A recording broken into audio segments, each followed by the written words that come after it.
Hello guys, this is your friend Naruto Audio Fanfics and we are back with a new fanfic.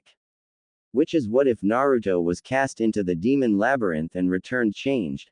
Naruto times Hinata times Sakura times Ino times Tenten times Anko times Kurenai times Tsunade times Shizune times Tamari times Yugito times Samui times Kushina, Dark Naruto, Supernatural Horror, Part 1. And if you enjoy this fanfic then please press the like button and subscribe to my channel for more fanfic like this. And now let's start the fanfic. The night of October 10th. A time when the village of Konoha experienced hell on earth. The nine-tailed fox was released upon the village and ravaged everything. A mere swing of its tails could level a mountain.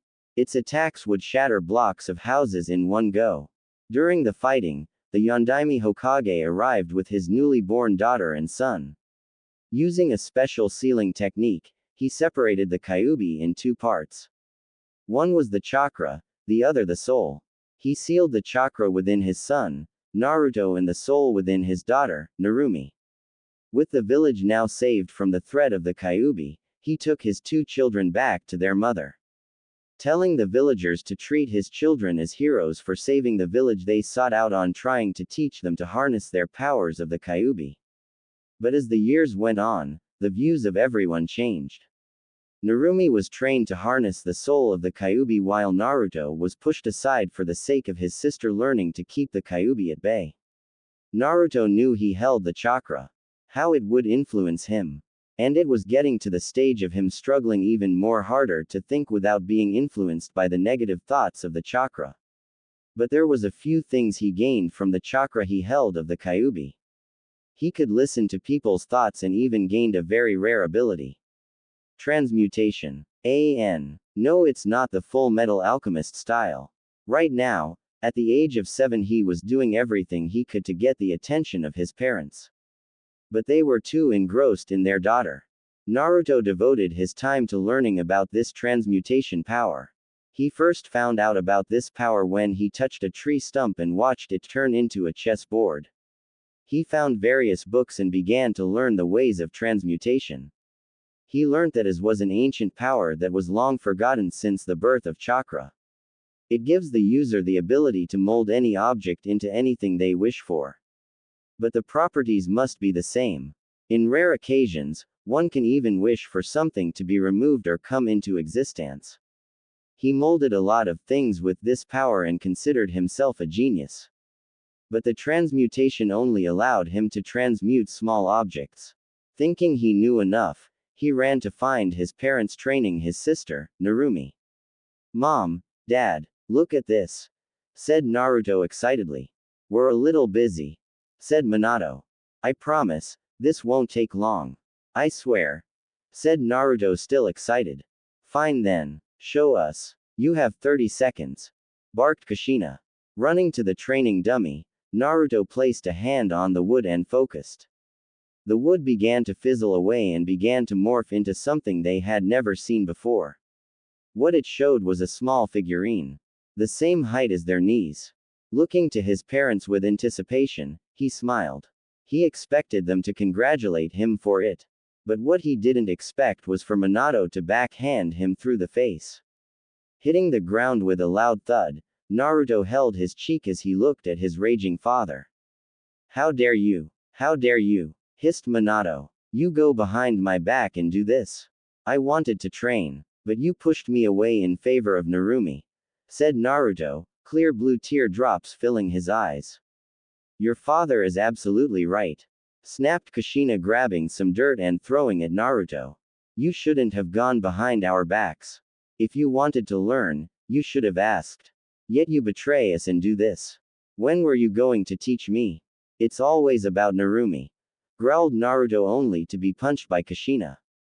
"Don't you dare talk back to me. I am your mother," she hissed with venom in her words. Not uttering a single word, Naruto activated his other ability that allowed him to listen to people's thoughts. So he listened to his parents' thoughts. Why would he do this? I thought I raised him better. He's no good. He's just weighing down Narumi's training. I wish he wasn't my son, was Minato's thoughts. Why did this runt have to be born? He should have never been alive to begin with. He's just a freeloader. Were Kushina's. Lowering his head as the tears flowed like a river, Naruto slowly got to his feet and ran out the compound. But not before giving them a parting message. I am still part of this family, sobbed the child. Well, from this day forward, you have been disowned. You're no longer my son, countered Kushina with a growl. Now get out of this house. You intruder, snapped Minato, throwing the finger to the boy. That was it. Sprinting out the door, Naruto headed in a random direction. He didn't care where he was going. He just wanted to get away from them. His heart was shattered. The pieces would never be put together again. Guess he should have expected this to happen. They always pushed him away. Never caring. Never showing a single ounce of compassion. He ran as fast as he could. But he was too caught up in his own pity he didn't realize he was headed for a sheer drop down an extremely large hole. A hole that went extremely far down. A place that was said to be called the Labyrinth. Seeing the hole when it was too late, Naruto hit the brakes, but it was all in vain. He fell face first into the hole, plunging to his death as he fell to his probable death. Closing his eyes as he accepted the end, he braced for the crushing death he'd face soon enough. But a splash of water broke his fall and he merely floated there for a few seconds. A few minutes later, he opened his eyes and found himself still in the hole. But at least he was still alive. There was no chance in hell he'd be able to get back up. The sides were too smooth. Getting out the water, he found the only way that might be the exit. A hole in the side lead down. Gulping down, he headed for the hole. This was probably how he was going to die. He read up that there were demons living down in these holes. Extremely powerful ones. Ones which could rip a man in half. So it was a choice between getting ripped to shreds, or dying of starvation. Either way he was going to die. Choosing the former choice, he journeyed into the labyrinth, hoping these demons would give him a quick death. With Kushina and Minato deciding to call it a night with the sun already set, they retired to their bedroom. Kushina could be found sitting on the bed while her husband brushed his teeth. Once he was done, he exited the bathroom and found his wife there. You know, I think we handled that situation with Naruto poorly, said Kushina, looking down and regretting what she said to him. I agree, but still, he had no right to go behind our backs and do that, said Minato. But if we put ourselves in his shoes, we'd have done the same thing, said Kushina as tears rolled down her cheeks. I see your point. Tomorrow we'll teach him, and apologize for what we said. I know he'll forgive us when I teach him the shadow clone jutsu, said Minato. But what we then said as well. Disowning. We took it too far. We even didn't see him at dinner. Minato, I'm worried. What if he ran away?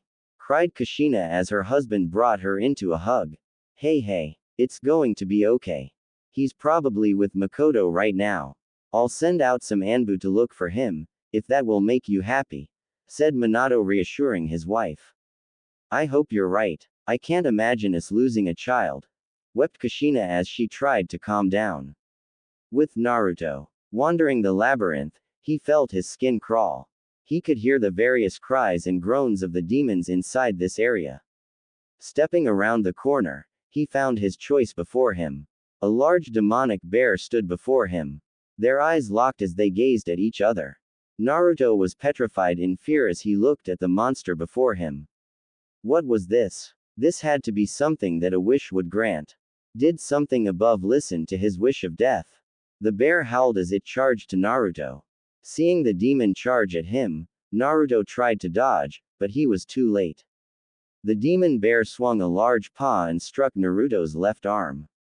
Not just did the arm be injured, it was ripped clean off. Howling in pain as he sprinted away from the demon bear, Naruto made a break for a random direction.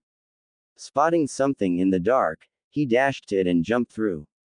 He fell quite the distance as a result and came to a halt when he collided with the stone ground.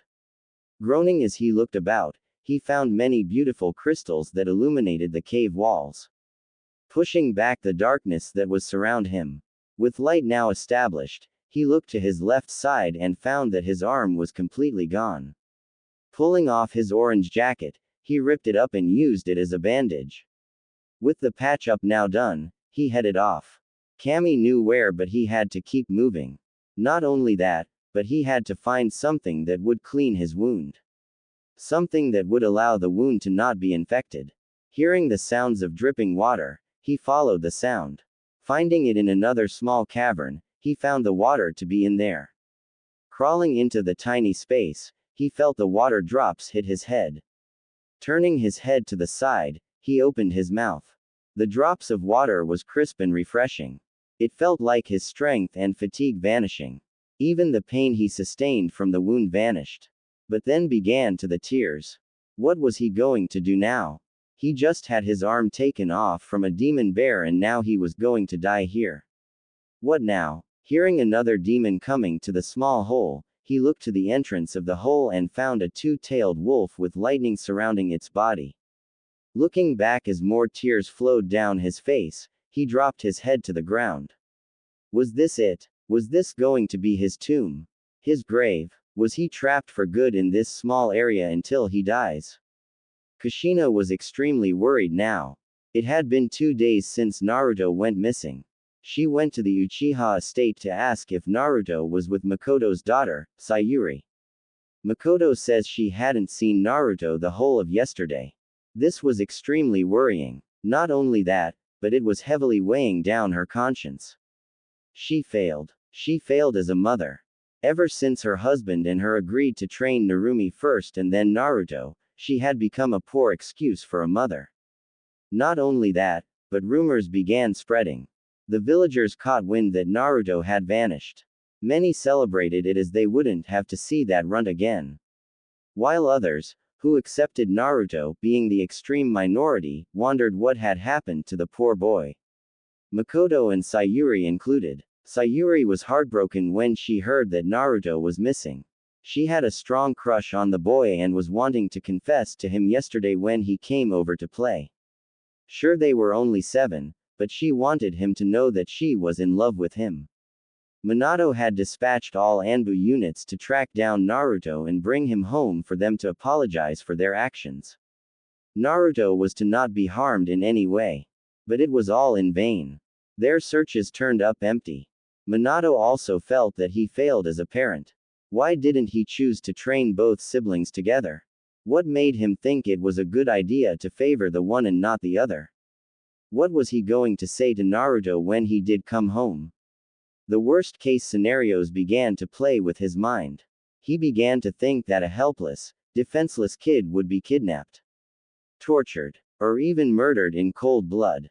The last was looking more realistic than ever as there were still shinobi from Iwa who were after his blood. If they caught wind that Naruto was his son, they'd execute him as a public statement.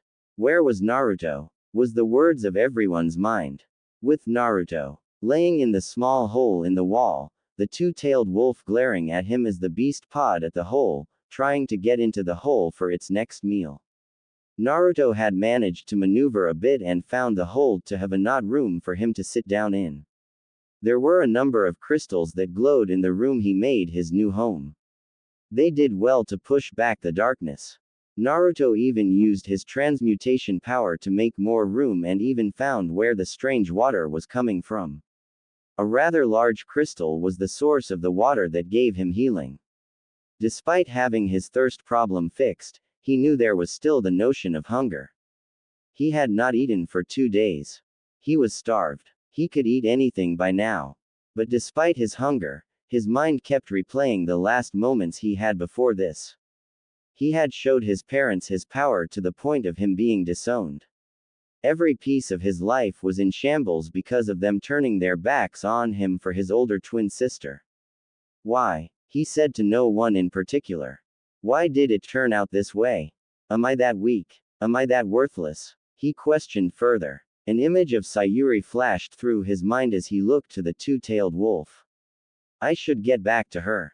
She must be worried. Come to think of it, she said she had something to tell me, said Naruto before looking at his body and only hand. He was extremely malnourished. He could be passed off as a corpse walking by now. But as he wallowed in his own pity, something snapped within his mind. Something twisted. Something horrific. Something that transformed his very way of thinking. You know what? Hissed Naruto as he clenched his teeth and created a fist. This. Her. My family. Everything. And just like that, the sealed Kyuubi chakra within him erupted. A demonic spear burst to life in his right hand and Naruto glared at the wolf. Everything. Everything. And you know what? Growled Naruto, pointing the spear at the wolf while a sinister smile gracing his lips. You as well. I'm starving. And you look appetizing. Be proud, you shall be my first prey. Be honored. And with that, Naruto lunged forward and slammed the spear into the wolf's eye, which pierced its brain. Licking his lips sadistically as he drove the spear in deeper and deeper into the head of the wolf, Naruto twisted the spear and the wolf died then and there. Smiling at how easy that was, Naruto used the spear and began to carve the demon up. With a chunk pulled off, Naruto shoved it into his mouth. When you're extremely hungry, you'll do anything to eat. And this was Naruto's version of hunger.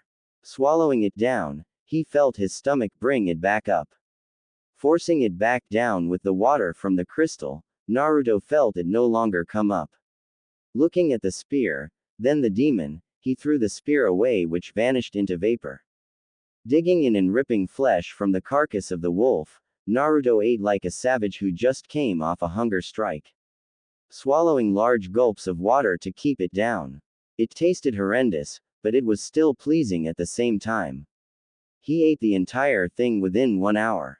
He had taken in quite the quantity of water to keep his body from throwing it up. Wiping his mouth while licking his lips, he smiled as he got up.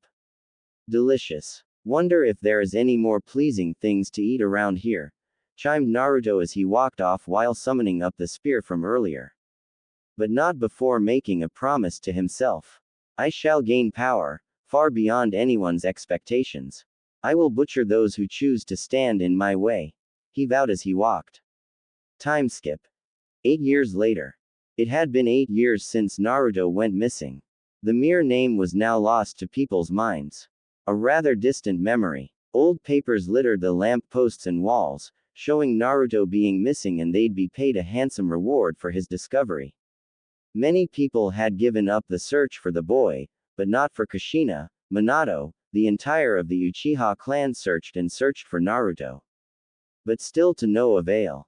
They were extremely paranoid. Kushina took more of the strain than anyone. She locked herself in Naruto's old room and cried herself to sleep. They had to find him, now. Kushina felt she had betrayed him. And she was right to feel that way. Because she did. She just hoped that when they found him, they could go back to the family they once were. With Naruto. Still 8 years later. He had been down here so long he lost track of how long he had been down there. It felt like only a few days. To him, this felt like his new home. An abundance of food, fresh water from the crystal he lugged around. But he knew he was more older due to how his body had grown. He could feel his body changing. Adapting. Becoming stronger by the day. Or if it was daytime. His stomach had hardened to the point where he could eat a demon beast and not throw it up. Thus was his taste for demon beast born. Every texture, every faint hint of wondrous flavor, he could enjoy it all. But as he fed off the flesh of his latest kill, he felt his stomach scrunch up. He didn't feel like throwing up. His body was feeling extremely hot. Like his body was becoming lava. Clawing at his body as he wheezed his pain, he closed his eyes tight and gave out a pained cry as his body underwent a drastic transformation. From his left arm, emerged a brand new arm. But unlike his old arm, this arm was entirely demonic. The arm was scaled with black scales, while from the elbow down to the fingers, was blue veins. A main blue glowing vein ran up the middle while smaller blue veins branched out from it. The fingers were also blue, while on the top of his hand was a blue circle-like vein. The glow from the veins allowed him to see a bit more clearly. Looking to the arm, he used the light to look at himself. He found dark red veins covering his body. like he suffered from some sort of disease. But for some reason, he liked it. He felt it made him look more badass. Getting the crystal out, he poured some water out into a small ditch and peered into it. His entire features had changed. Gone was his old look. And the welcoming feel of his new look was amazing. His hair was no longer sun-kissed blonde, but sickly snow white. His eyes were blood red while slits rested for pupils. Smiling devilish-like at his new look, Naruto pocketed the crystal before getting to his feet. Having an idea, he placed his hand on a rock and focused. The rock instantly shattered. Shocked by this, Naruto began to think. He knew he called on his transmutation power. Trying it again, he called on his transmutation power and the same thing happened to another rock. But when this rock shattered, it showed a wide variety of different crystals. Grabbing one, he found it to be a combustion ore. By applying extreme pressure on the stone, would cause it to release the energy inside it. Once the energy was released, it will instantly gather up more. This gave him an idea. Gathering up some items, he began to craft. Using his transmutation power on a lower setting, he began to construct. Designing a cylinder with small holes in them. Followed by a barrel. Then a small pin. All these items was what he saw in a dream. When the parts were created, he began to model them. It took just over 40 minutes for him to finish constructing the item he saw in his dream. When it was done, he gazed at a revolver. Such a powerful weapon would serve him well. Realizing he also gained the two-tailed wolf's power of lightning, he channeled some of the lightning into the gun and felt that the revolver gained a boost in power. But that wasn't all. Not only did the lightning look different, it was completely off. But it looked appealing. Red arcs of lightning laced his arm as he held the gun, which began to glow red as well. Deciding for some ammunition, he gathered some items. He made sure it was just regular rocks. Changing them to become small round objects, he slid them into each hole. Taking aim at a nearby wall, he pulled the trigger. The pin struck the combustion ore and the stone bullet was fired at the wall. Channeling his lightning power into the revolver, he fired again. The wall exploded. This was proving to be more than efficient to use. But what he saw next was something he never expected. The area he shot the stone bullet, a secret room, was brought to his attention. Followed by a feminine voice sounding beyond the shattered area. "Hello? Anyone there?" came the voice. Pocketing the weapon, Naruto went to investigate. There he found a woman. She was stuck in what looked to be a massive cube of some kind. He had devoured countless demons. He had quite the amount of abilities and powers at his disposal. Firstly sensing, he felt no presence of any demon in the area. Not only could he sense, but he could also see well in the night. A night vision ability he gained when he ate a demon lizard. Whereas sensory was from a different demon. Walking into the room, he stared at the girl trapped in the cube. "Who are you?" barked Naruto. The woman was extremely well endowed. Her were an easy D cup. Her body was curvaceous. Her hair was long and black while her eyes were golden yellow. But what intrigued him the most was the pointed ears she had. "It's impolite to request a name without giving your own first," she said. "Fair point," stated Naruto. "Naruto. No last name. Tio Clars. I am a half-dragon half-human woman," said the woman. "I see you're also as," stated Naruto. "So you're also a pervert," she said. "Whatever," was all Naruto said before stopping before her. Looking at her, Naruto found her to be rather amazing. He could sense power coming from her.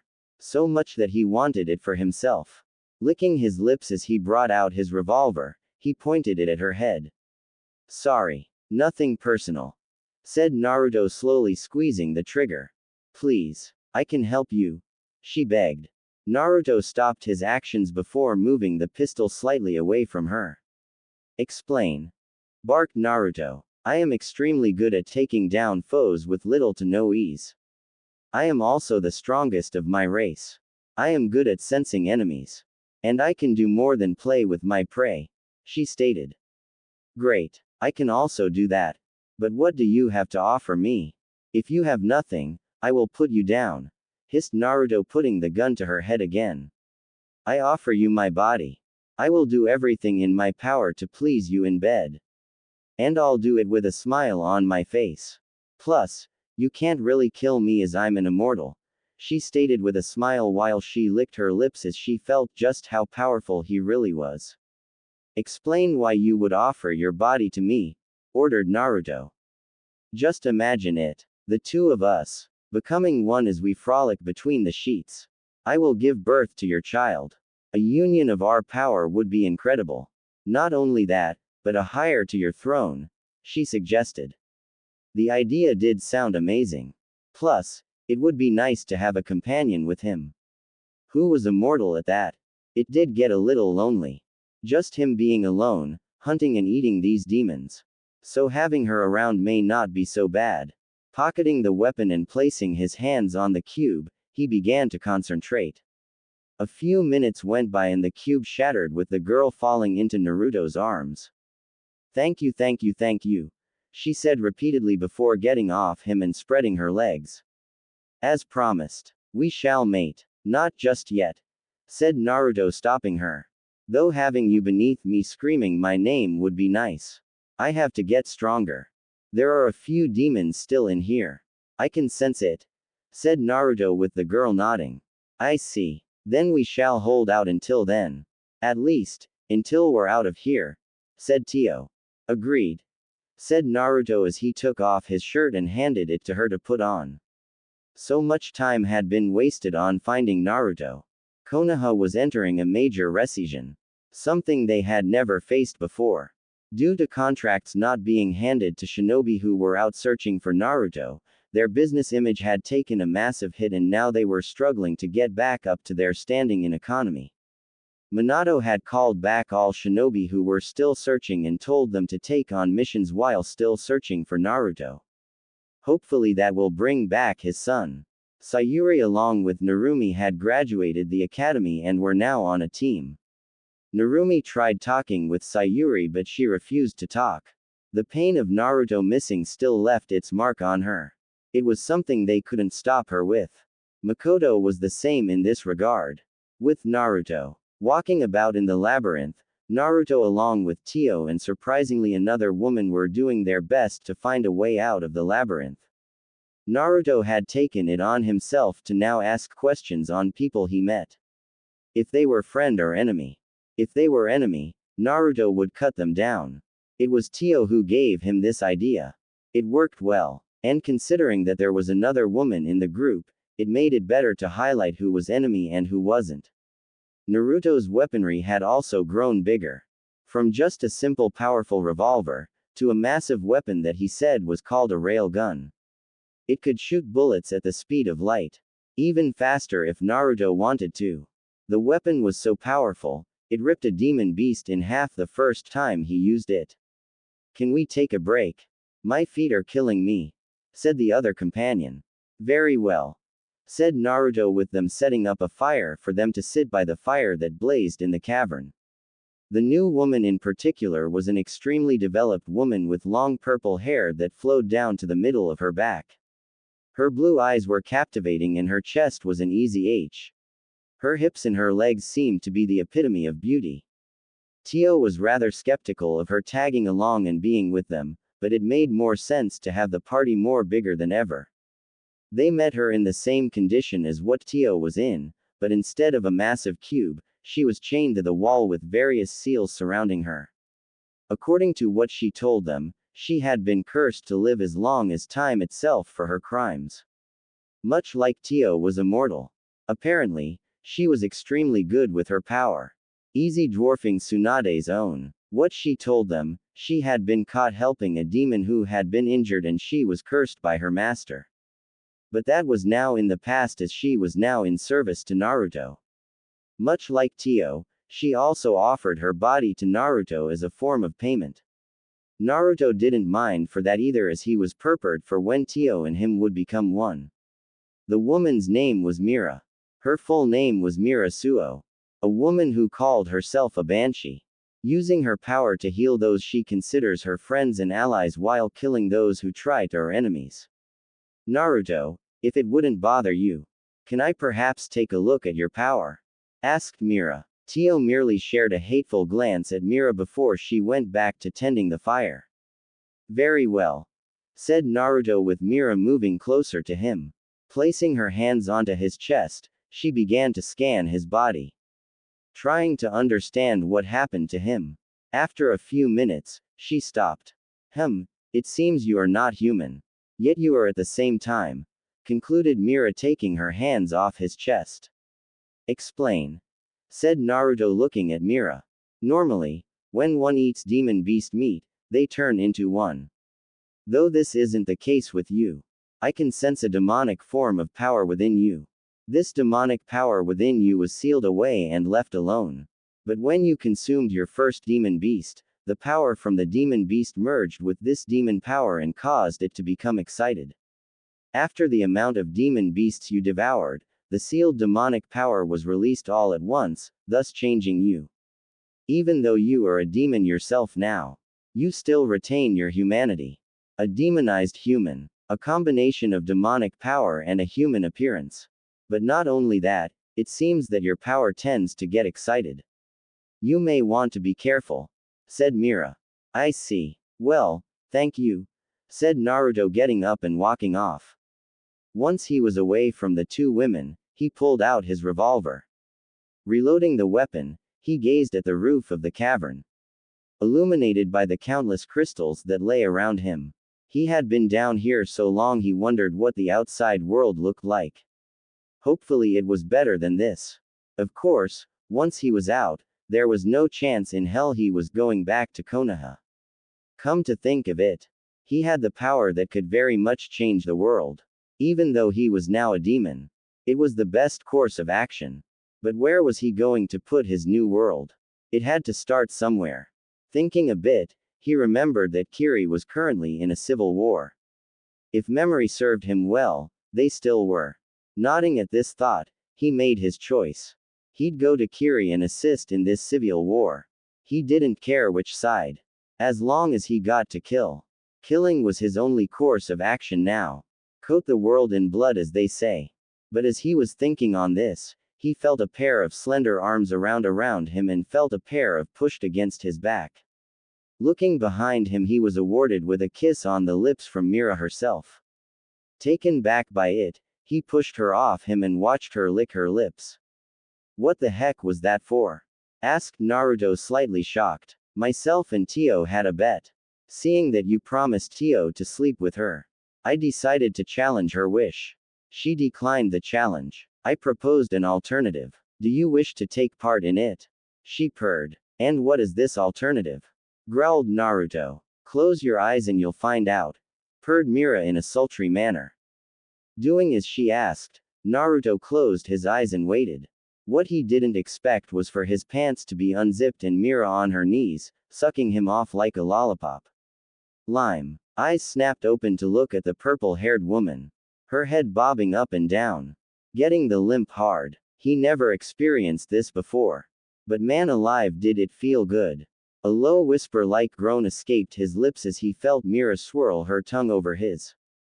I take this as the alternative, stated Naruto with Mira removing her lips from his.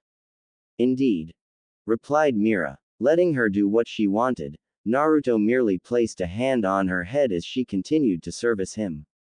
The feeling of her warm mouth, of his erect member, the feeling of her tongue lashing at the sides and head of the was amazing. Mira also added suction to her actions, humming a bit as she serviced his pole. The smell was intoxicating. It felt like she was losing her mind to the lust. Naruto began to add his own hip movements to the mix. Lightly throwed her as she sucked him off. Lewd sounds soon followed as Mira slurped erotically, globs of saliva dropping from the corners of her mouth and landing on the floor. But after a few minutes, Naruto felt his load growing ever more apparent.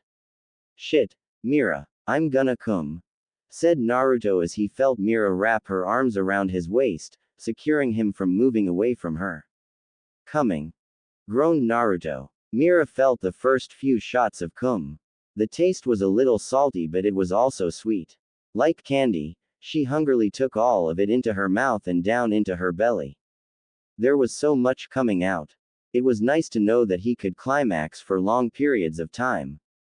When the loads did die out after a few minutes, Mira pulled him out her mouth. Lime end. Licking her lips as she tilted her head back and basked in what she just did. She looked to Naruto and winked to him. So good. I think I'm addicted, she said as she slowly got to her feet. Turning around, she was soon awarded with a slap her lush backside. Looking to Naruto, Mira found him to be smiling with a very lecherous look. Glad you enjoyed it, said Naruto. The two walked back to the fire and found Tio to be rather unhappy. She heard it all. Even though she was sporting a blush, she did look unhappy. I wish I could have done that, she said with Mira sitting down next to her. You know the rules. Rock, paper, scissors is a sacred art, said Mira with Tio shooting her a look. I still think you cheated, hissed Tio. With them now relaxed, they finally got back to the task at hand. Getting out the labyrinth. They felt that it wasn't long now. And true to what they believed they were able to get out the labyrinth. The sun splashed against their skins. The crisp, clean air of the outside filled their lungs as they breathed in the atmosphere. The warmth of the sun was the one thing Naruto felt the most. Living so long in that labyrinth, he forgot what the sun felt like. It felt so pleasing to him. But when he looked at his body, he found his skin to be extremely pale. Must have been from the lack of sunlight. Finding a lake close by, he went to it and found his appearance to be the same. He retained his demonic left arm, the snow-white hair and the red demonic eyes. Looking to the two that accompanied him, he nodded to them and they moved out. Heading to a place where they could get some new clothes. Once they had gotten some new clothes, they'd head to Kiri. This was just the start of their journey. Nothing would stand in his way now. The path to Kiri was long. Not only that, but the heat was incredible. Naruto couldn't believe that he'd be missing the labyrinth. It was so cool in there. But out here, he was worried that he'd end up as red as a tomato with sunburn. They found a shop that sold some rather nice clothes. They even sold it to them at an unbelievable low price. But then again, that was because Naruto used a small bit of his power to scare the owner into submission. Naruto was now sporting a new look of a black shirt with white lining at the end, a black and red trench coat along with black pants, shin guards and black combat boots. He ripped the one sleeve off so that everyone could see his demonic right arm. Mira was also in a new look. It was so amazing that she pulled off a look like that. She wore a white zip-up tank top that fell to mid-thigh. Black stockings and matching black high heels. This outfit really brought out her eyes and hair, making her look like a goddess on earth. Tio was in the same category. She more went for the traditional kimono, but she had the sides pulled down to show off her amazing cleavage. The kimono was a dark blue with several designs running along it. A yellow obi held it together while wooden sandals adorned her feet.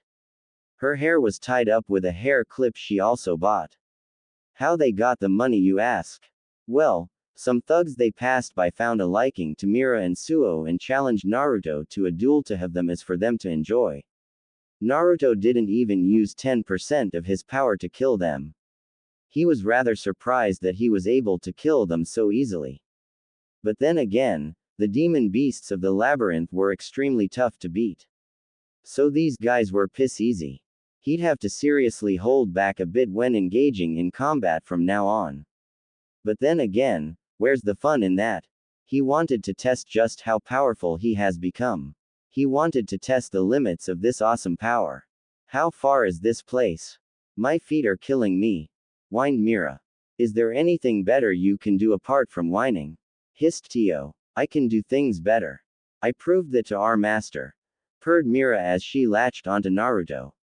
Naruto merely kept a neutral expression as they walked along the road to Kiri. His mind going over the various things he'd fight.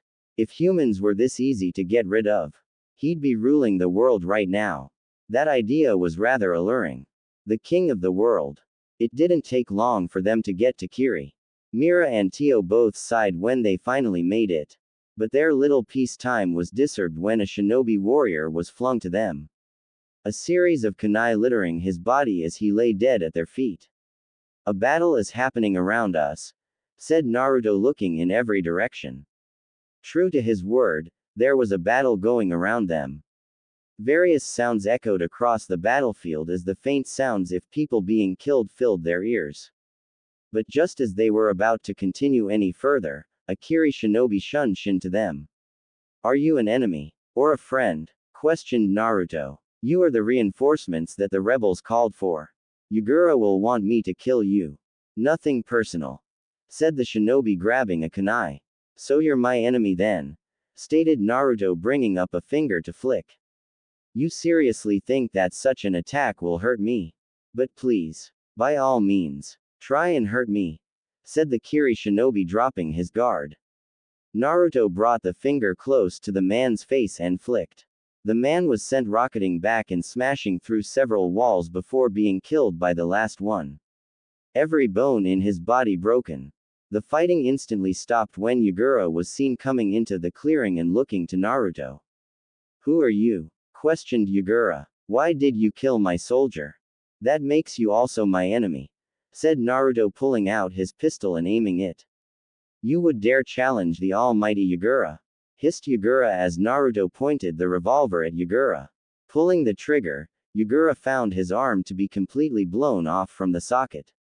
A shriek of pain echoed through the land as Yugura clutched the part where his arm was blown clean off. Looking to the man before him, Yugura watched the two women accompanying him latch onto him on either side. You see the difference in power. Naruto is the most powerfulest man that ever lived. He is a demonized human, stated Tio as Naruto readied the next shot. Please, let me serve you.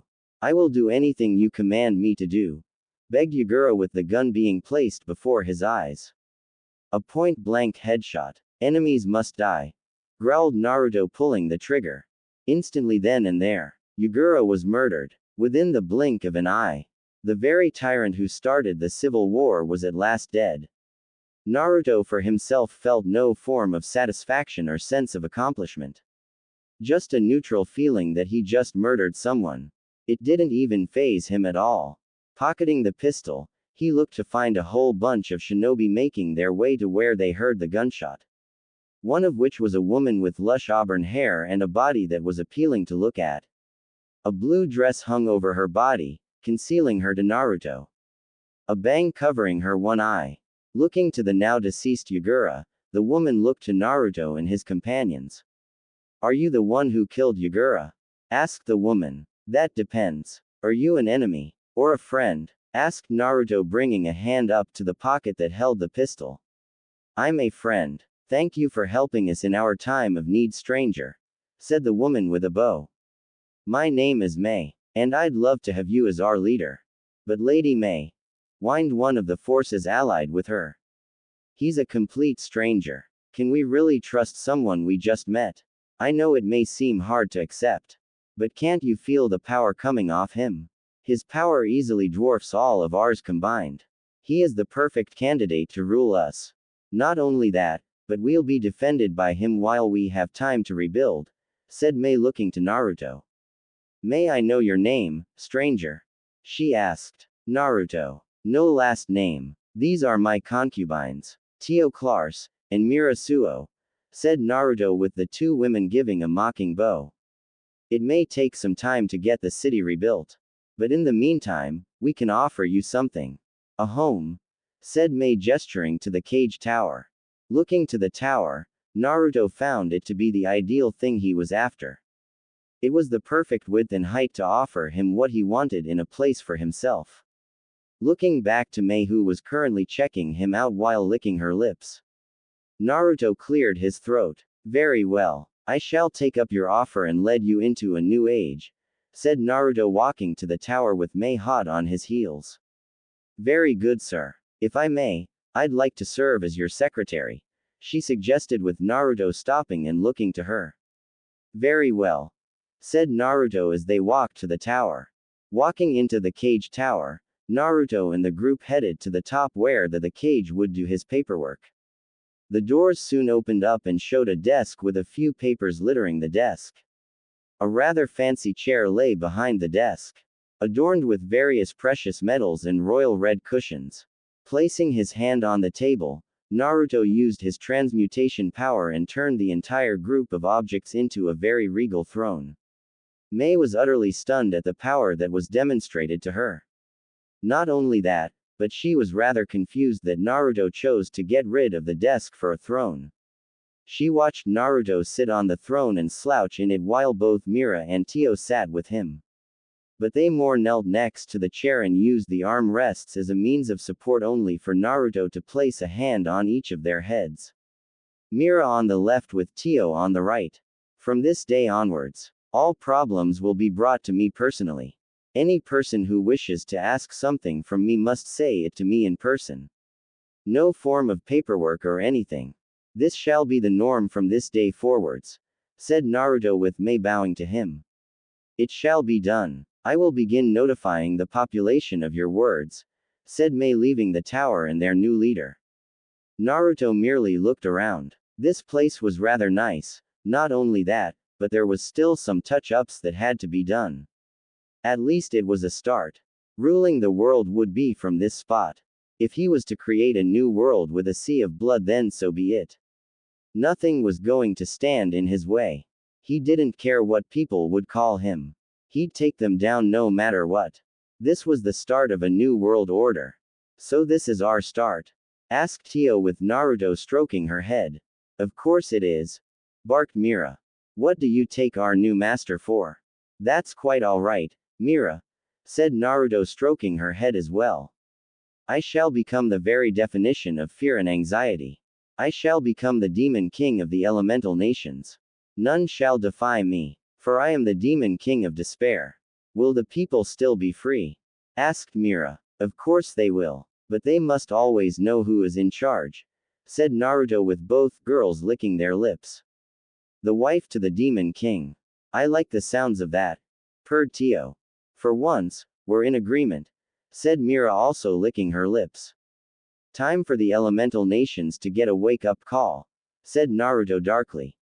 It had been a week since Naruto took over Kiri and turned it into something dark. Sure, he ruled the people with an iron fist, but they still had their freedom.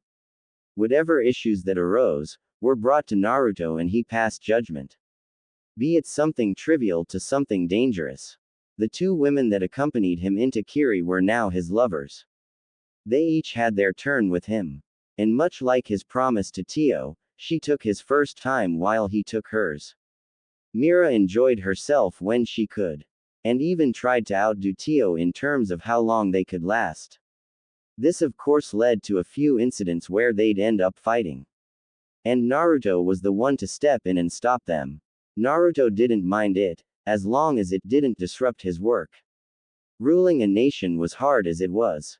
Currently sitting on his throne as he rested his head on his hand, he looked to be bored for some reason. Mei had given him the daily tasks that had to be done. Getting up from his throne, he moved to the window and looked to the people. The city had been rebuilding at a steady state, but it wasn't enough. At this rate, Kiri would be attacked and the people would be left defenseless. That was one of the things he was currently facing. So he divided the population of Kiri. At this precise moment in time, there were 3 groups currently working in Kiri. After doing an extensive scan of the land, Naruto found a rich mine of crystals right below his feet. He could use this vast amount of crystals to create weapons and defense measures. So the first group was the workers. People who would mine for these crystals, which held more than one type of crystal. One being combustion crystals, others being ones that were as strong as titanium. Others being used for medical purposes. But there was a specific crystal that caught his attention. A crystal that had the ability to transport materials into other dimensions through the use of having chakra pass through it. He gave strict instructions to the population that if any of those crystals were found, they are to be immediately transported to his hands. No exceptions. But there was still more to be done. This was tedious as it was. He hoped that by the time Kiri was rebuilt he'd have better things to do. But his thoughts were cut short when a knock on the door was heard. My lord, you have a visitor. She says her name is Orgia of a race called Dark Elves, said May on the other end. Send her in, said Naruto sitting on his throne. In walked a woman with chocolate-smooth skin, dark blue hair and piercing eyes. Her clothes consisted of a skimpy purple hung tightly to her body as he knelt to Naruto who was sitting upon his throne. Hail your majesty. My name is Orgia of the Dark Elves. I am the current ruler to them. I have come seeking an alliance with you, stated Orgia. I see. And tell me, why should I accept an alliance with you? Asked Naruto drumming his fingers on his throne. I bring tribute to your name. My land is rich and fertile. The best quality of crops grows on the lands I rule. We also have a mine there that has these crystals. I am aware you are currently mining for them as well, said Orgia holding out a crystal that glowed blue. A teleportation crystal. Only crystals that are cut from the same cluster can be used to link two things together, allowing people or objects to be teleported easily. Those are rare, said Naruto very impressed at what he was seeing. I also offer one more thing to you, said Orgia setting the crystal down next to her. What is that? Asked Naruto. I am to carry the offspring of a powerful being. It is the duty of every female born into the Dark Elf royal family. And I have chosen you to be the one to impregnate me, said Orgia. You make it sound like I owe you something. Choose your next words very carefully, growled Naruto reaching into his trench coat and pulling out his revolver. I only wish of this from you. I offer you my body. I shall be your loyal slave. I don't care what you do to me. Ravish me during the day, the night, whenever and wherever, I don't care. I wish to only sire a powerful child. That is all I wish for. As soon as the child is born, I shall be yours to play with whenever and wherever you call of me, said Orgia bowing with her head low to the ground. Looking at the woman bowing to him, Naruto slowly got up from the throne. Slowly stepping to her, Naruto laid a hand on her shoulder. Her shoulder was slender and very defined. No doubt from the training she put herself through. Trailing his hands over to be on her back, he trailed further down, listening to her subtle moans as he felt up her body. Very well, Orgia of the Dark Elves, stated Naruto. I shall grant your request. Let us become one. Orgia's head shot up and gazed upon the man she'd be sleeping with. She found him to be towering over him. His pure red slitted eyes gazed at her. She felt a shiver run up and down as to how Naruto's demonic eyes were cold and dark. Slowly getting to her feet, she found herself looking up still.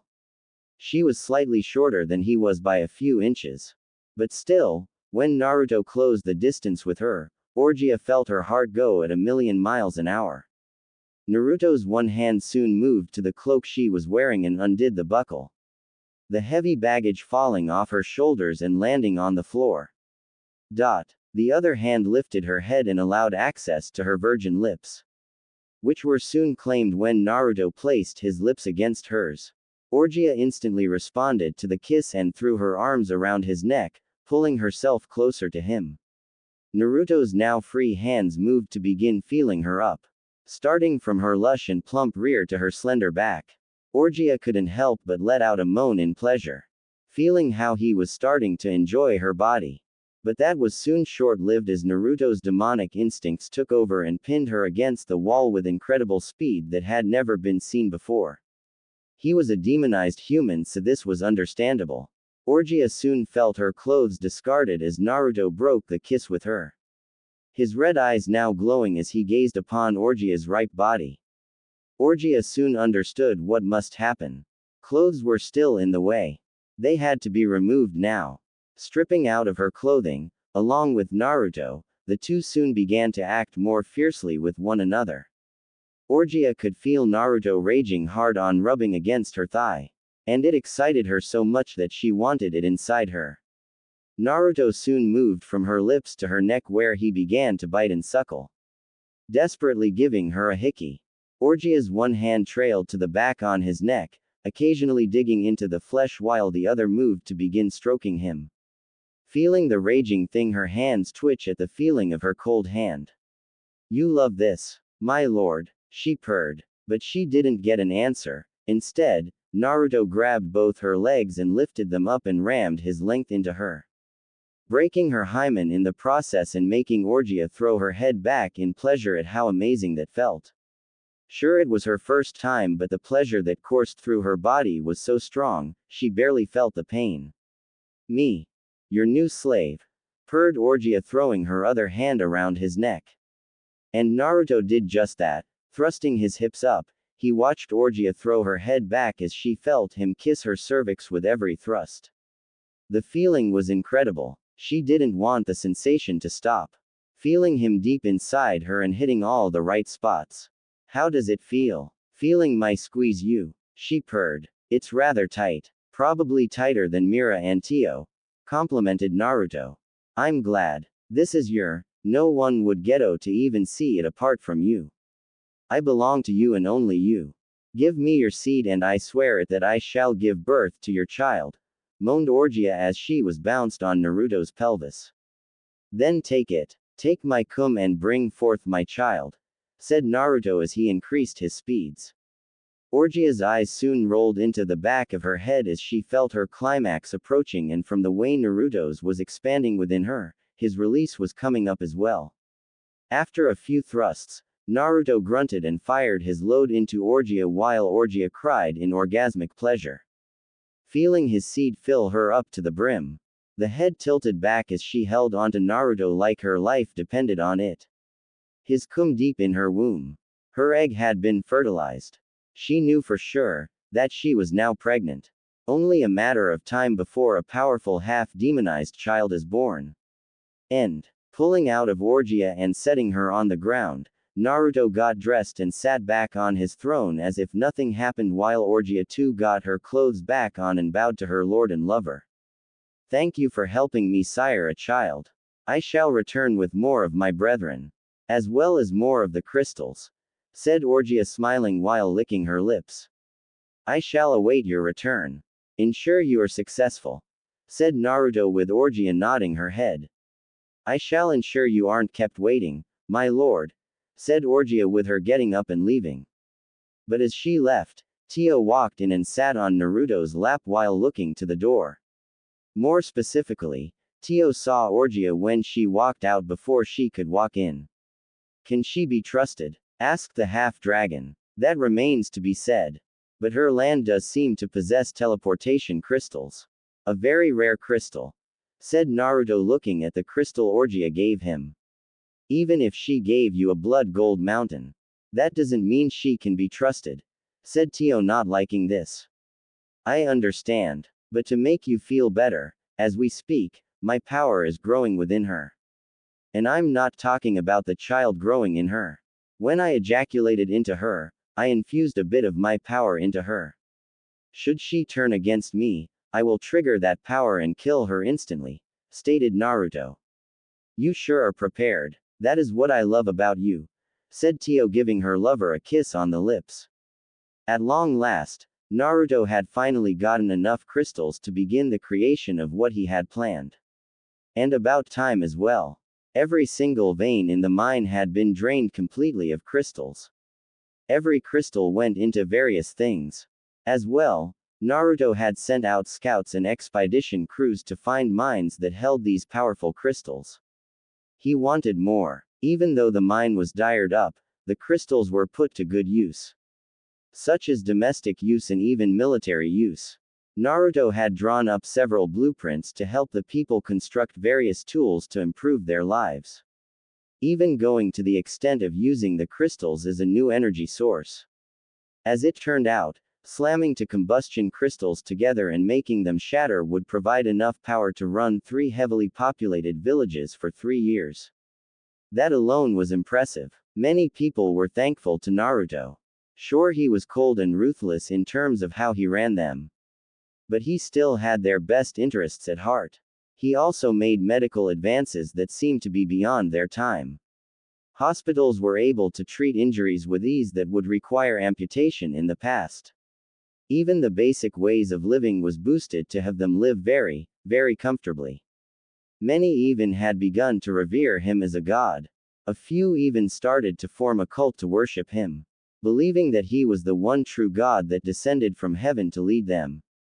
Naruto didn't care. His real goal was not to be simply worshipped, which wasn't as bad as it sounded actually, but to get revenge on the family that scorned and belittled him. For their crimes against him, Naruto will ensure their lives will be a living hell, as much as his one was. For that to happen, he needed to build his strength. With Kiri's supply of crystals now depleted, his attention would be focused on Orgia's lands. If memory served him well, which it always did, she mentioned to him that her lands were rich and fertile with various materials. Even a mine that was rich in crystals. He'd have to delve deeper into this. But that was reserved for a later date. Right now, it was time to begin constructing himself a weapon. A very powerful one at that. He enjoyed watching a person's head explode after being shot by his guns, but sometimes, the need for hacking and slashing would be a must. Naruto was currently using his evil and dark chakra to mold and design his weapons. Using every fiber of his knowledge that he had gained from visions and dreams as well as his transmutation power to craft this spectacular item of power. He was thankful he was born with this power. But he soon heard a knock on the door. It was Mei. In her hands was some documents as she knocked on the door. Lord Naruto, it's Mei. May I come in? She asked on the other side. Enter.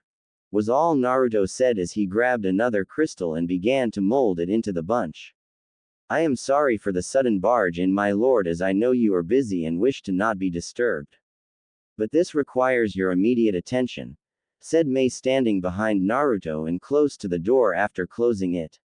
And what is that? Asked Naruto, setting the unfinished product on the table and turning to her. No matter how many times Mei had been around Naruto, the sheer presence his power had along with the demonic features he had sent shivers up and down her spine every time. She wondered if she'd ever get used to it. She worked with him almost every day along with seeing him almost every day. So shouldn't she have become a bit more comfortable in his presence? Clearly she wasn't there yet. First, these documents have come in and need your attention, said Mei, holding out the documents to him. Ah, must be the expedition teams, said Naruto, taking the documents and turning from Mei. The occasional was heard with the sound of paper ruffling and being moved to the bottom of the stack was heard every time Naruto looked over the documents as he paced about in the room. Once he was done, he turned to Mei and handed them back. Excellent. Tell the expedition teams to begin building fortifications around the mines they found. Also, send whatever troops we have. Ensure they are armed with the weapons I made for them, said Naruto, with Mei bowing to him. At once, my lord, she responded with authority to her master. What else was there? Asked Naruto. Ah yes, said Mei before clearing her throat. A woman has been brought to your throne room. She says she wishes for asylum here as she fears for her life as of now.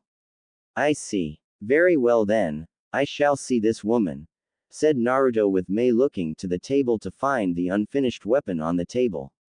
Is that your new weapon? She asked. It is. This will be my greatest creation. A sword that literally cuts through dimensions. The amount of crystals needed was ridiculous, but well worth it, said Naruto with pride. Cut through dimensions. I remember someone who had the same ability, said Mei. Ah yes, the yellow flash. The design of such a thing was the same as this weapon. But he squandered its full potential. This weapon will be able to send objects to another dimension, or even allow me to hop from one dimension to the next. And all Minato ever did was use this power to make a waypoint, cackled Naruto in a dark manner. Hop to another dimension. That means, we will be able to find other forms of life, said Mei, with Naruto shrugging his shoulders. That is a possibility, said Naruto before making his way out the room with Mei in tow. Walking down the halls, the sounds of moans and cries of pleasure pierced the halls of the tower. The more the two walked down the halls, the more the moans got louder and louder. Mei found herself blushing from the erotic noises that filled her ears. Deciding to take a quick detour, Naruto followed the voices. Stopping outside his chambers, he opened the door to find Tio laying on the bed, as the day she was born, along with Mira there as well, alongside Tio. But Mira was currently between Tio's legs, eating her out of note. Coughing into his hand, he caught the two by surprise. "Love, what brings you here?" asked the two, not bothering to shield her from him. "Just wondering what you were up to. But I see you are busy. Once I'm done here, I will join you," said Naruto, with both of them licking their lips. "Then don't take too long, darling," purred Mira as she dove back into eating Tio out, which in turn made Tio throw her head back and give a powerful cry of pleasure. "Sometimes I wonder if I would find a man for myself," stated May as the two left. "I could assist with your problem. We can start now if you want," said Naruto, with May going red. No. I couldn't do that," she stuttered. "Besides, you have the mistresses. I couldn't impose. Please, that doesn't faze them at all. They're perfectly fine with sharing. And I think it will help you get comfy with me," said Naruto, with May looking down. "You think I didn't notice your slight fear of me?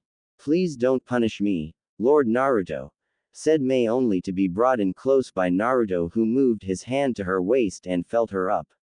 "I could punish you in a different way," said Naruto in an inviting tone as he gave her a slap.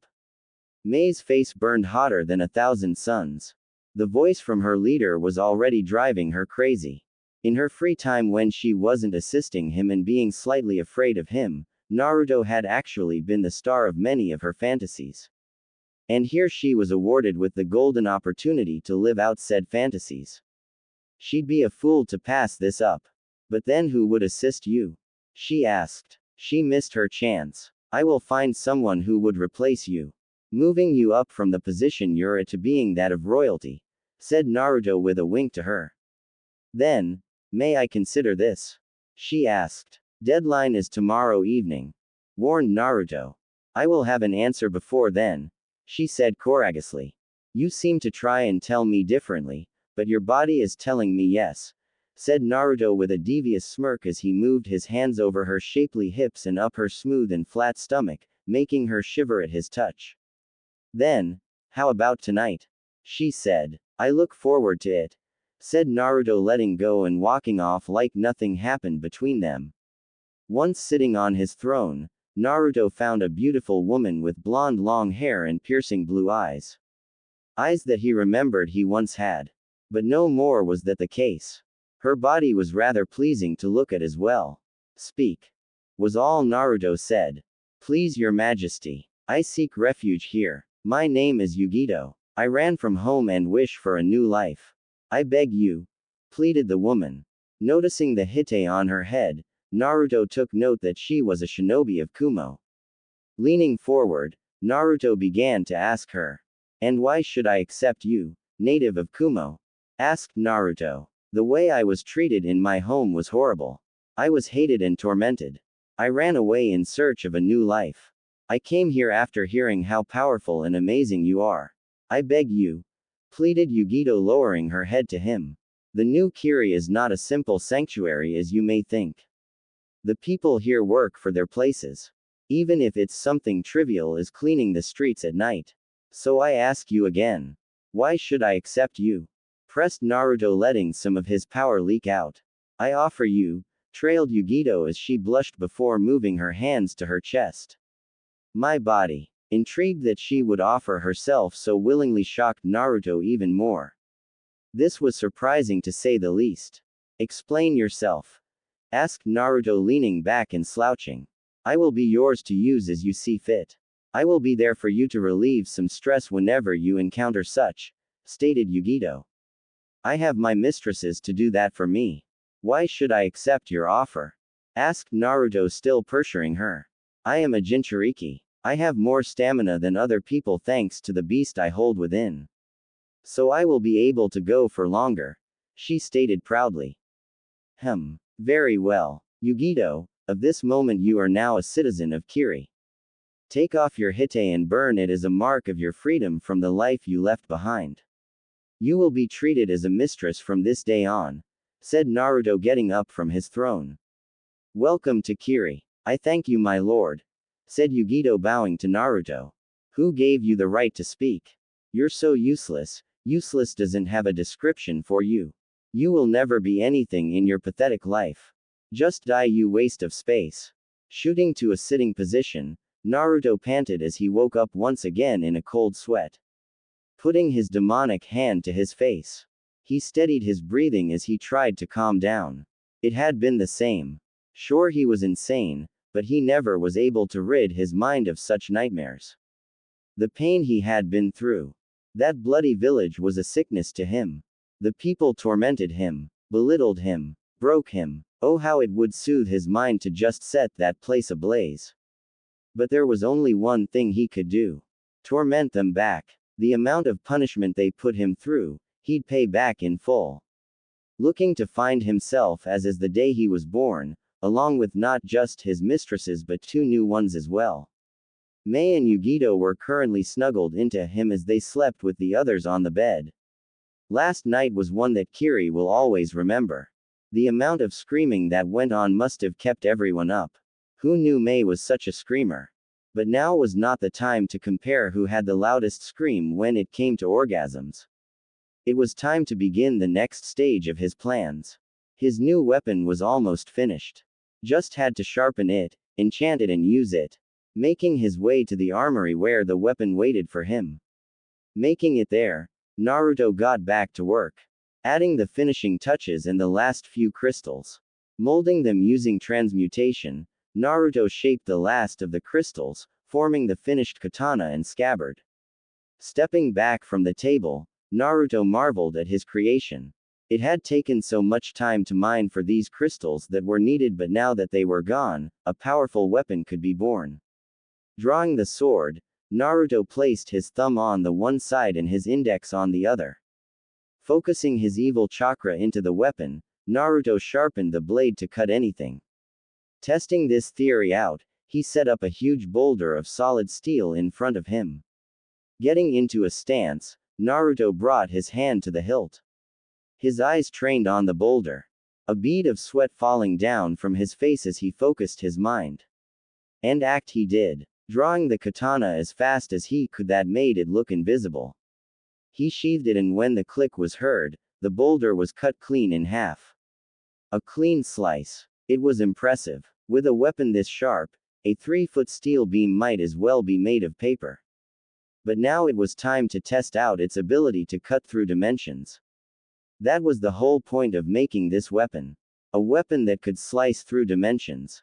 Focusing with everything he had, Naruto sheathed the weapon and closed his eyes. This was the decider. But he soon felt his power resonate with the sword's own. The room began to slightly shake from the sudden spike in power as Naruto continued to funnel power into the sword. Feeling a sudden pull in his mind and powers, he drew the sword with speed and strength. The sound of something groaning soon occupied the room. Opening his eyes, he found a circular object before him. It was amazing. He pictured his room, and right before him was his room. The women who were currently his lovers were in the bed sleeping soundly. Focusing his will, the portal closed. This was amazing. With this weapon, he can easily become a god. Even though some people of Kiri worship him like one. Sheathing the sword, Naruto placed it back down on the table. Running his demonic-looking hand over the scabbard, he smiled at his hard work. From this day on, this sword shall forever be known as Yamato. The sword capable of cutting through the heavens. He stated to no one and left the room. That sword will be his own personal weapon. No one will ever use it.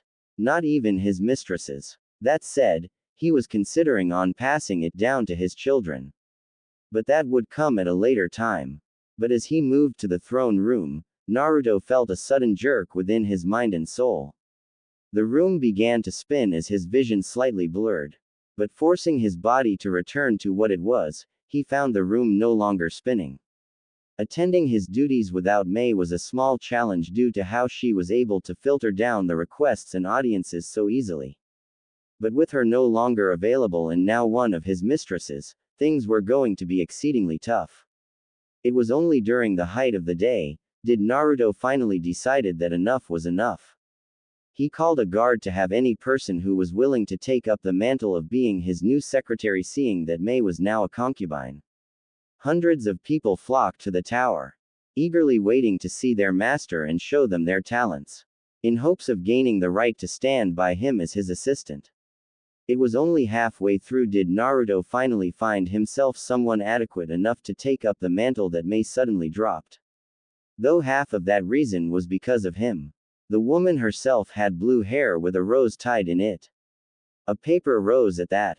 Her eyes were so captivating while her body was cladded in a cloak that had red clouds on it. Intrigued by this, Naruto leaned forward. You belong to that group. Akatsuki. He stated coldly. I do, Your Majesty, replied the woman. My name is Konan. Tell me, Konan, what does a woman who ran with Akatsuki decide to come here? Asked Naruto. Konan only bowed deeper. Because, Your Greatness, I no longer wish to run with them. They seek to only twist the world to suit their needs. We were meant to change the world. But not like this. I got out after hearing that they wished to subjugate the people, said Konan, now feeling the coldness in the room grow even more so. Getting up from his throne, Naruto walked to her. The tapping of his feet on the wooden floorboards chilled Konan to the very soul. This was either going to go one of two ways. 1. She would be granted the right to become a resident of Kiri, and also be allowed to work for the one who shall save her. 2. She would be killed instantly without so much as a shred of mercy. Feeling a hand on her shoulder, she found her head being pulled up to meet Naruto's own evil eyes. Very well. I shall grant your request. However, there is one condition, he stated, raising up a finger. If I so much as hear or feel that you are sending classified information to your Akatsuki buddies, I will have you executed without hesitation. I wish for no such thing. Barked back Konan, only for Naruto's eyes to narrow in disgust. I don't believe that, not even for a second. He growled, making Konan flinch in fear. I know all there is to your band of misfits. I will permit you to stay within these walls in my hold. I will ensure you are branded with a slave pact. And I will be the controller. Should I ask you a question and the slave pact reacts to show that you are lying, I will have you killed. A small price to pay for her asylum. Konan bit her lip, knowing that her group was quite shady. She understood his reasoning. It made sense. After all, who would allow a wanted criminal into a city without having that criminal be watched? She was that criminal. Right here and now. No two ways about that. Very well. I will get the slave pact and will obey your every command. I will prove to you that I can be trusted and that you didn't make a mistake, she said with confidence of 1,000 men. Very good. Now, meet my Grand Chamberlain. He will see to it that the slave pact is properly applied, stated Naruto, calling in a guard to take Konan away. Finally, with the need for a secretary now out of the way, Naruto continued with his daily activities. But after the last one, Naruto once more felt dizzy. But this time, he succumbed to it. Passing out in his throne, he was pulled into his subconscious. Opening his eyes, he found himself not in his own mind. He was in a sort of sewer system. Pipes lined the sides and roof of the room. It was dimly lit and very cold. But what got his interest was the massive cage before him. Peering within the cage, Naruto found a woman who looked to be in her late 20s, early 30s. Golden blonde hair pooled over her. A priestess-like outfit type kimono rested over her body, obscuring her, but had the side of the top pulled down to show off her slender shoulders. 9 golden fox tails swooshed behind her, while on her head rested 2 fox ears. She was magnificent. Well, about time we finally meet, she purred, turning around to face him while licking her lips as she drank in Naruto's figure. My name is Yusaka. You know me as Kyuubi. Why should I care? And why am I here? Barked Naruto, already having lost interest in the conversation. I wish to speak with you. It's regarding you and me. I know that you have my power, spoke Yusaka. So what? It's mine now, hissed Naruto. Indeed it is. You now hold dominion over my own power. Power that was once sealed in you has now become part of you. That's thanks to your consumption of demon beast flesh, stated Yusaka, making Naruto glare daggers at her. I'm not even going to ask how you know that. But you're treading on thin ice, said Naruto, getting ready to attack, only to have Yusaka throw her hands in the air in a show of surrender. Relax. I'm not here to fight you. In fact, I wish for a proposition. She inclined. Seeing Naruto cease hostilities, she continued. Due to you having made my power your own, I was planning on forcibly removing it from you. But as you are now, you are stronger than me. Even though I've already regained my power through sleeping. So here is my deal. What deal is this? Spoke Naruto, having his interest piqued. You and I become one, stated Yusaka, licking her lips at how she'd have a powerful mate. We become one and I bear your children. Scoffing at this, Naruto turned his head. I already have my mistresses who can do that. I can easily knock them up should I see fit.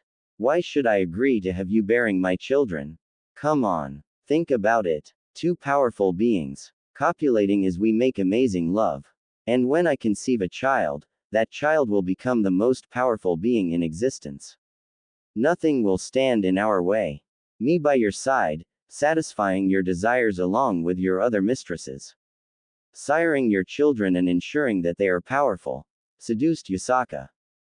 Thinking it over, Naruto turned from her. The idea did sound incredible. In fact, it was very delicious. A powerful child born from the union of a demonized human and a demon. Such an idea would mean the child would be near unstoppable. It was perfect. This would secure his standing as a powerful being, bringing him a step closer to his ultimate goal. Turning to Yusaka, Naruto nodded. You have a deal. I shall return and bring you to Kiri after I've removed you from my sister's gut, stated Naruto, with Yusaka grabbing him and kissing him dead on the lips. A thank you gift before you get the true reward, she purred seductively as she watched Naruto phase out of existence and return to his body. It had been only a few days since the birth of his new weapon, named Yamato. Deciding to christen the blade by showcasing it to his populace, Naruto listened to the noises of awe that came from his citizens' lips. He even demonstrated that only he could use such a weapon. It was clear to show that this weapon was to be the king's weapon. And that person was clearly Naruto. His people didn't mind this at all. To them, Naruto was everything. Their savior, ruler, master, inventor. He birthed so many amazing inventions from his mere thoughts, using the various crystals mined in Kiri to make what they see now. He was truly incredible. It was also a great way for the cultists to start spreading their influence throughout the world. They believed that Naruto was the one true god and must be worshipped to allow him to ascend into the heavens once more. Again, Naruto didn't bother with this. He didn't care what the cultists did. But he did draw the line with them. No innocent blood is to be spilt in his name. He ensured the cultist leader knew of this. Said leader agreed to this and vowed to only murder the wicked and unjust in the name of Naruto. This actually turned out better than the leader originally thought. Sure, there was literally no crime within Kiri.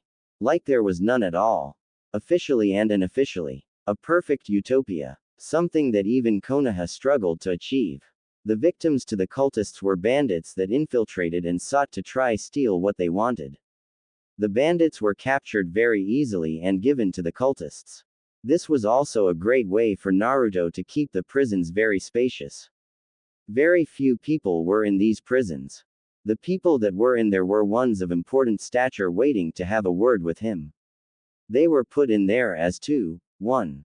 Not cause any problems until they are allowed to see him. 2. Prevent them from setting up an ambush should they try it. Little to no one was in these prisons at all. But back to the cultists, they found that it was very easy. Thanks to them agreeing to the conditions Naruto placed, they began to receive funding from Naruto. It really gave them free rein to murk the guilty however they saw fit. And quite frankly, this gave them more followers. Spinning a story on how murdering these guilty people was cleansing them of their impurities and allowing their Lord and Savior to reach a higher level of existence with each kill. Waking up to a new morning, Naruto got dressed and headed to his throne. Giving each of his girls a kiss as he went to do his work, he felt a sudden shift in both Tio and Mira. It was faint, but it was definitely there. Smiling at this notion, Naruto ordered 2 maids to ensure they were given special treatment. When asked by Mei and Yugito, he simply smiled. Telling both of them that Tio and Mira were pregnant, they both decided that they too wanted to be pregnant right now to get the same treatment. Naruto merely gave them 2 maids with the same orders.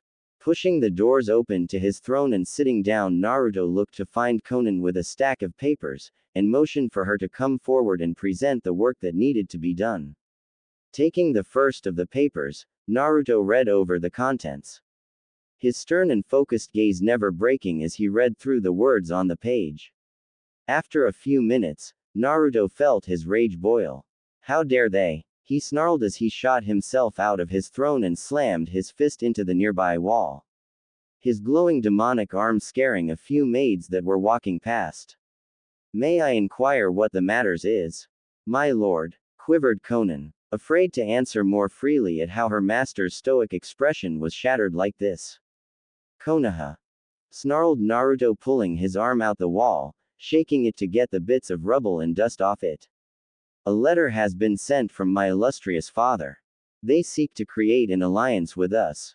Except we must be the ones who should be prudent to accept this alliance and agree to the terms.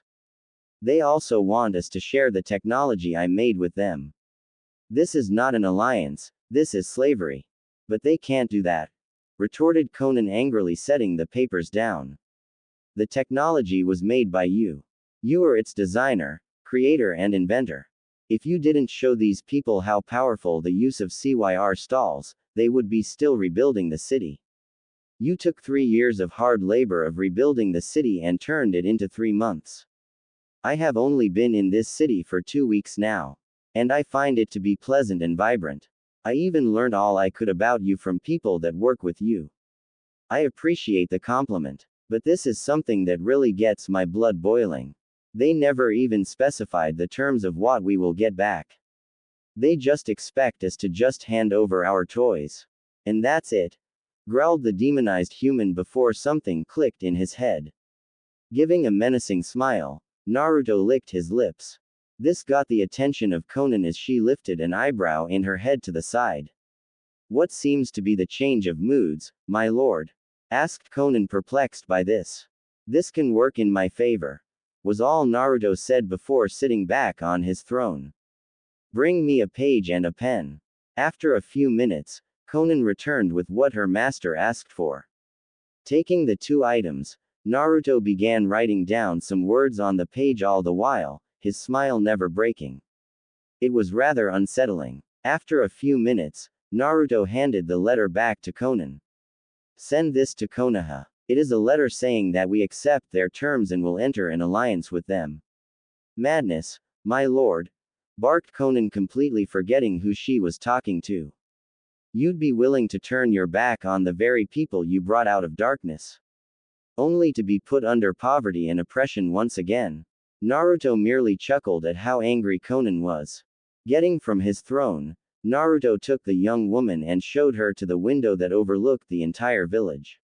Take a look, young one, spoke Naruto, surprisingly calm at how he was just talked back to by his own underling. Tell me what you see. Looking outwards, Konan gave a shrug. I see a place that is beyond anything ever made. The people living comfortably thanks to your own influence. No form of crime anywhere and the people are content. Correct, agreed Naruto before reaching into his pocket and pulling out a scarlet red crystal that hummed with evil energy. And what is this? A crystal imbued with your own power. At face value, it can do the many things other crystals can do.